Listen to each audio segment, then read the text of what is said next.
Hello everyone. सो हमने previous video में देखा था कि डिस्टेंस और डिस्प्लेसमेंट में हमने वो किया था, डिफरेंस देखा था। तो आज हम डिस्टेंस और डिस्प्लेसमेंट पे कैसे क्वेश्चंस आते हैं और कैसे उन्हें सॉल्व किया जाता है वो देखेंगे। तो this is one question on distance and displacement. Okay, so this is one question. What does this question says? In the question, we are given one minute. I'm taking the pen. Yes.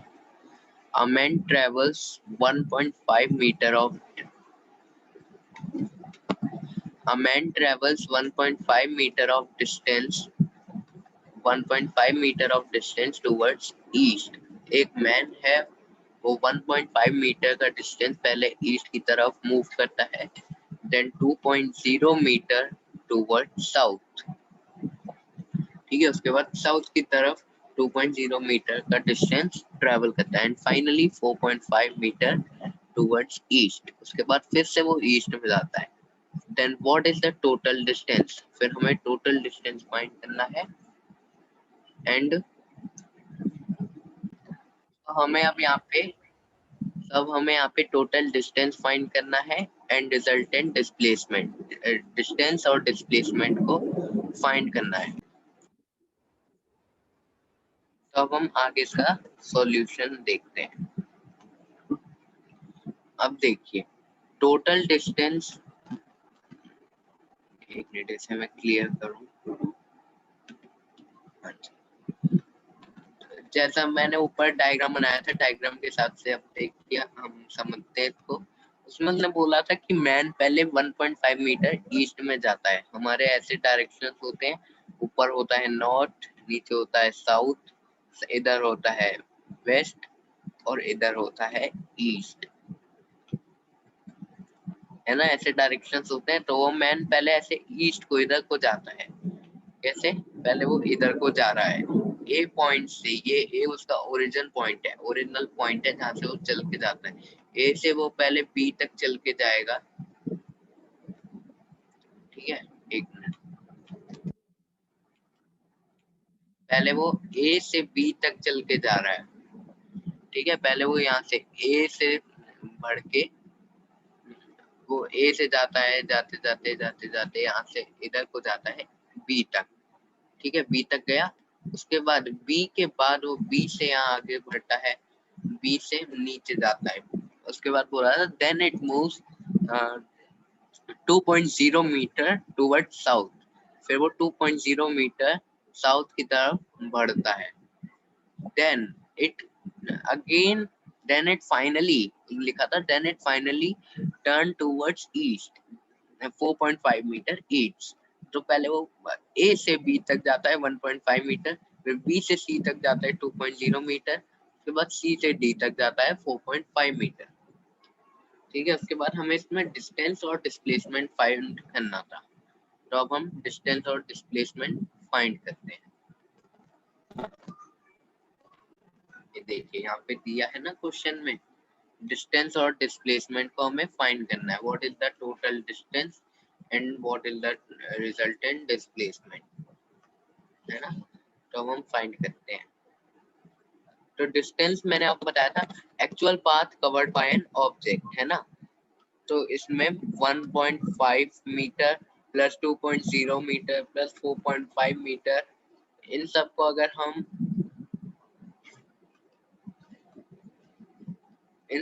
अगर हम add करेंगे तो ये हमारा 8.0 metre आएगा. तो ये हमारा डिस्टेंस हो गया. डिस्टेंस निकालना इतना इजी है. अब मैं आपको समझाता हूँ. अब हम जिस बुक से मैंने क्वेश्चन लिया था उसमें सैंपल कह रहा हूँ, हिंट के लिए ऐसे दिया था कि 1.1 centimetre is equal to 1 metre. इनका कहने का मतलब था कि 1.5 मीटर की ये जो डिस्टेंस है ए टू बी, तो ये आपका जो स्केल होगा, स्केल की मेजरमेंट से 1.5 सेंटीमीटर होगा, ये 2.02 सेंटीमीटर होगा. और ये 4.5 सेंटीमीटर होगा। तो इसमें हमें डिस्प्लेसमेंट फाइंड करना था। तो मैंने आपको बताया था displacement is the shortest distance. तो उसमें बुक में तो उन्होंने ऐसे किया था कि सीधा उन्होंने ये जो एडी है, उन्होंने एडी को मेजर कर लिया था, ठीक है। तो उन्होंने डायरेक्ट एडी को मेजर कर लिया था बुक में। लेकिन अगर एग्जाम में इसके अलावा एक और तरीके से क्वेश्चन आ सकता है, वो मैं बताता हूँ। तब एग्जाम में अगर ये क्वेश्चन आता है तो हमें कैसे सॉल्व करना है मैं बताता हूँ। डायग्राम सेम रहेगा, बस उसकी कंडीशन वो चेंज कर देगा कि if distance in each direction, each direction का डिस्टेंस हम पहले फाइंड कर लेंगे। तो वो कैसे आएगा, तो वो उसमें हम उसे फाइंड करने के लिए हम क्या करेंगे, तो पहले इधर से इधर को जाता है ईस्ट में, फिर ये यहाँ से भी यहाँ इधर ईस्ट जा रहा है, तो हम टोटल ईस्ट डायरेक्शन को देख लेंगे। If distance in each direction में 4.5 प्लस 1.5 करेंगे तो कितना आएगा, 6.0 मीटर, ठीक है। तो ये 6.0 मीटर हुआ। फिर डिस्टेंस इन साउथ डायरेक्शन में तो वो एक ही बार गया है 2 मीटर, नीचे को गया था ना वो, तो 2 मीटर एक ही बार गया है। तो अब हम 6.0 लिखिए चाहे से 6 लिखिए। तो अब हम क्या करेंगे, रिजल्टेंट डिस्प्लेसमेंट निकालना है हमें। हमें क्या करना है, रिजल्टेंट डिस्प्लेसमेंट निकालना है। तो रिजल्टेंट डिस्प्लेसमेंट कैसे निकालते हैं, root 6 square plus 2 square, 6 square हो जाएगा 6 6 36 एंड 2 स्क्वायर 2 2 जा 4, 36 प्लस 4 40। तो रूट 40 आएगा। और रूट 40 को हम रूट 40 को जब हम सॉल्व करेंगे तो आएगा 2√10 metre. Okay, so this was the sample question. इसमें हमने डिस्प्लेसमेंट को 2 केसेस से सॉल्व किया है। तो वो टीचर के ऊपर डिपेंड करता है कि वो किस वे में अपना क्वेश्चन को देना चाहते हैं। Now our next topic is uniform motion and non-uniform motion. So we will understand what is uniform motion and what is non-uniform motion. First of all, uniform motion. A body has a uniform motion if it travels unequal, sorry, यहाँ पे mistake है, यहाँ पे unequal distance नहीं होता, ये equal distance होता है, गलत राइट हो गया है, इसे आप काट दीजिए। आप जब नोट्स बनाएंगे तो आप नोट्स में लिखेंगे a body has a uniform motion if it travels equal distance in equal intervals of time. Equal distance ही वो चलता है इक्वल इंटरवल ऑफ टाइम। तो अब हम एग्जांपल से अंडरस्टैंड करते हैं।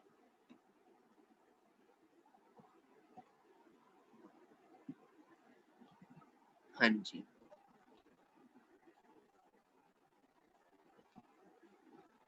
now this is our example.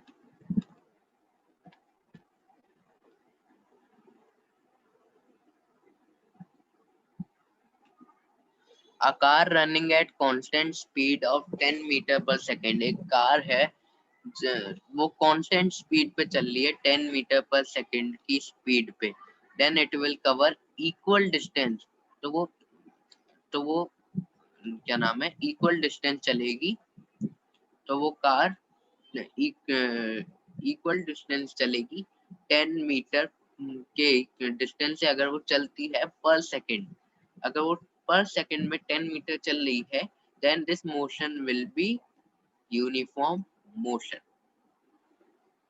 Okay, अब यूनिफॉर्म मोशन का एक और एग्जांपल हो सकता है कि हाईवे पे जो कार चलती है,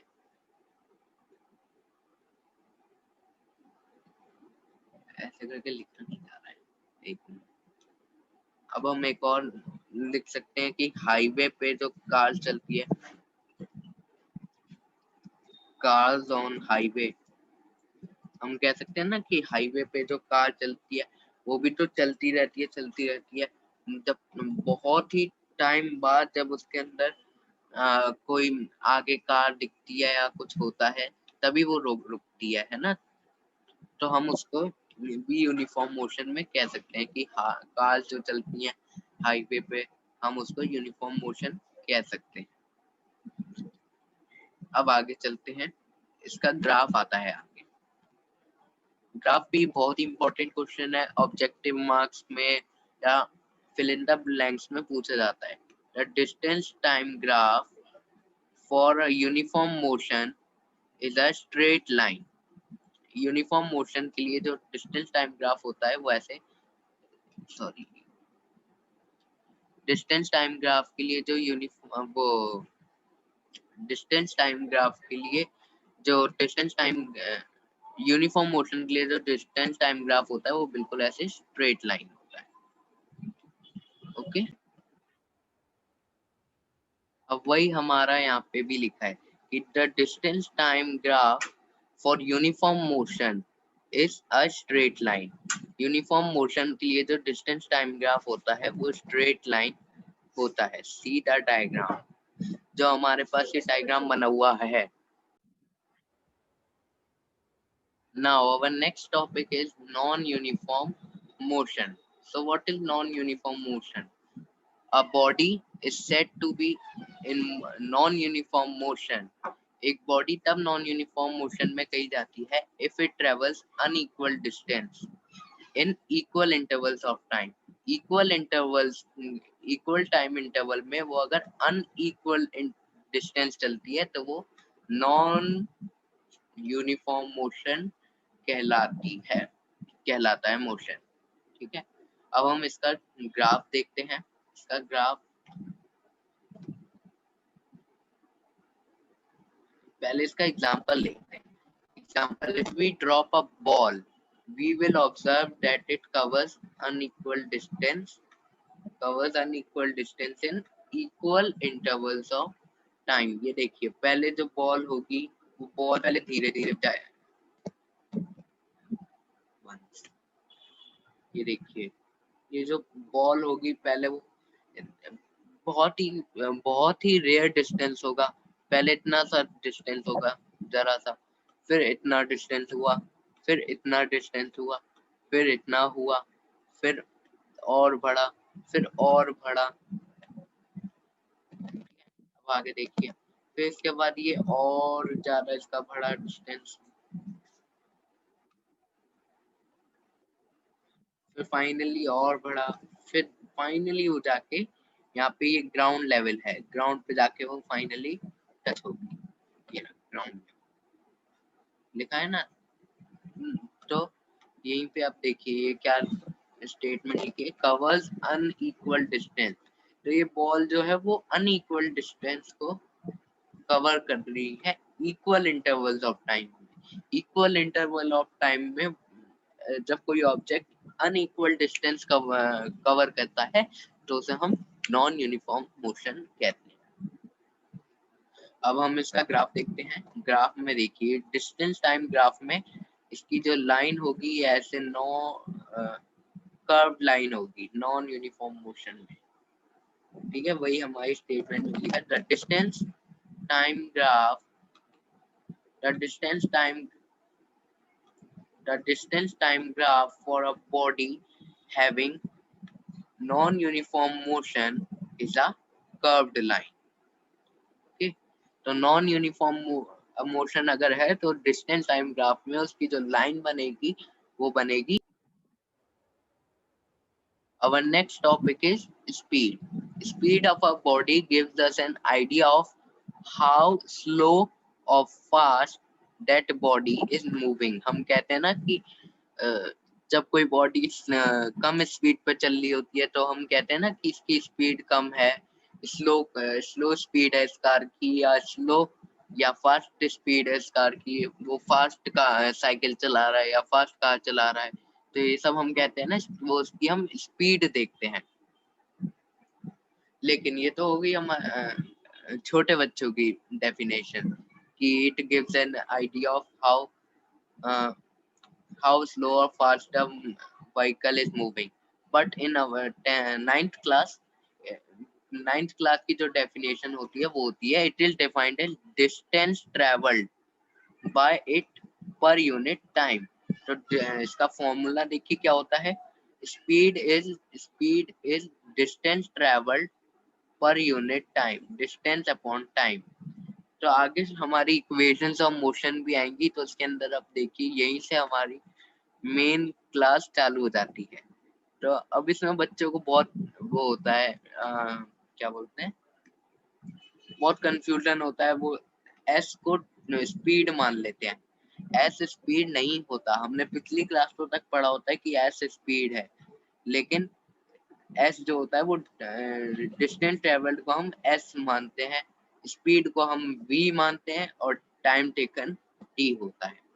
तो इससे हमारी जो वो बनेगी, क्या नाम है, फॉर्मूला जो होता है नाइन्थ क्लास का मेन, वो है v is equal to S upon में टी। ओके, नाउ अब हम देख आगे चलते हैं। इसके आगे क्वेश्चन है,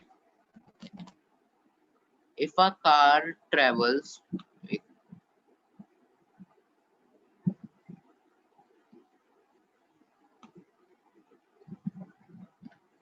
if a car travels a distance of 100 kilometre in 4 hours, वो 100 किलोमीटर का डिस्टेंस चल रहा है 4 hours में, then find the distance। फिर हमें find the distance कह रहा हूँ, find the speed, हमें स्पीड फाइंड करनी है।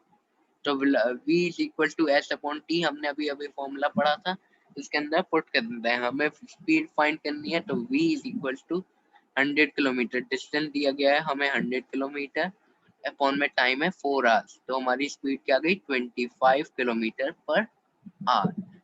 ये था हमारा स्पीड, डिस्टेंस और टाइम वाले रिलेशन पे एक क्वेश्चन। अब देखिए SI unit of speed is, जो स्पीड की एसआई यूनिट होती है मीटर पर सेकंड। नाइन्थ क्लास में आप जो भी स्पीड या एसआई यूनिट देखेंगे वो इस फॉर्म में देखेंगे, metre second raise to the power -1। Speed is a scalar quantity, मैंने आपको अपनी फर्स्ट वीडियो में बताया था कि स्केलर क्वांटिटीज और वेक्टर क्वांटिटीज क्या होता है। ओके, अब ये तो आपको पहले से ही पता होगा, पहले से ही पिछली क्लासेस में ही पढ़ रखा होगा कि the speed of an object, किसी ऑब्जेक्ट की स्पीड या कार की या किसी भी रनिंग व्हीकल की जो स्पीड होती है वो स्पीडोमीटर से मेजर की जाती है।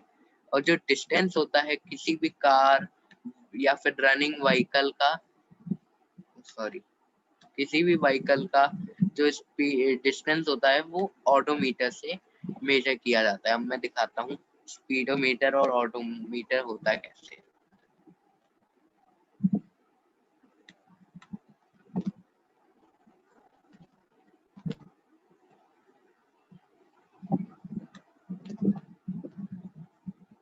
ये देखिए, अब ये मेरे पास एक ऑडोमीटर है।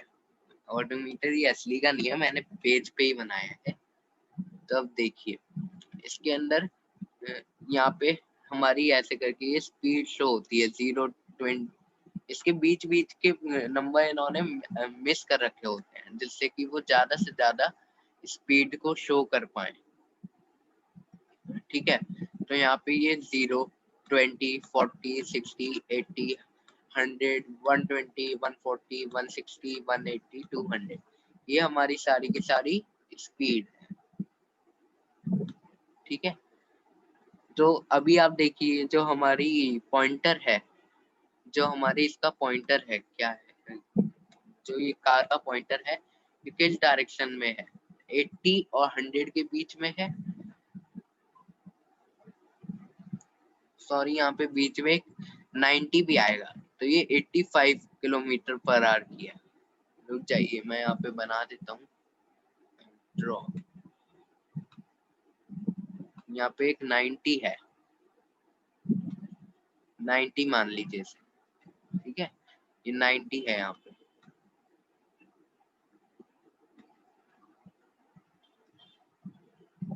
तो इसकी स्पीड क्या हो गई, इस स्पीडोमीटर की स्पीड हो गई 85 किलोमीटर पर आवर। और डिस्टेंस ट्रेवल ये दिखा रहा है ओडोमीटर में कितना 2.0 किलोमीटर, मतलब इसने 2 किलोमीटर ही चला है अपना मतलब ये ब्रांड न्यू कार है। ठीक है, अब हम चलते हैं आगे एवरेज स्पीड पर। What is the average speed? It is our last topic for this video. So this is our last topic for today, average speed. Average speed is defined as total distance, जैसे speed होता है, speed की average. So this is the average speed. Average speed is defined as total distance traveled per unit time to cover this distance. इसका फॉर्मूला क्या होता है? Average speed is equal to total distance upon में total time. अब आप कहेंगे कि एवरेज स्पीड और स्पीड में क्या डिफरेंस है, तो अभी मैं वो बताता